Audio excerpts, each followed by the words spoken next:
Hello everyone, মুর্শিদাবাদের বেলডাঙ্গা থেকে আপনাকে স্বাগতম জানাচ্ছি। অলরেডি মুর্শিদাবাদের বাবরি মসজিদের শিলান্যাস হয়ে গেছে আর দুদিন হয়ে গেছে, আজকে 8 তারিখ। তো 8 তারিখের ছবিটা একটু তোমাদেরকে দেখাচ্ছি। দেখো 8 তারিখের কি পরিস্থিতি। অলরেডি এই জায়গাতে মার্কেট বসে গেছে, অলরেডি ইতিহাস তৈরি হয়ে গেছে মুর্শিদাবাদের বুকে। দূর দূরান্তর থেকে লোক এখানে আসছে শুধু দর্শন করার জন্যে। আর দূর দূরান্ত বলতে গেলে সব এখনও দান চলছে। ইটগুলো দেখো, যে ইট হয়েছে সেই ইট পুরো ইটের পাহাড় তৈরি হয়ে গেছে।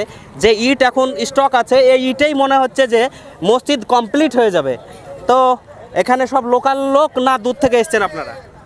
আমরা এখানকার লোকাল লোক। তাহলে এখানে মসজিদ যে জায়গাটুকু আছে এই জায়গাতে হবে না পাশে আরো জায়গা সব দেবে? এখনো 25-30 বিঘে কিনা হয়েছে, এখনো কিনবো।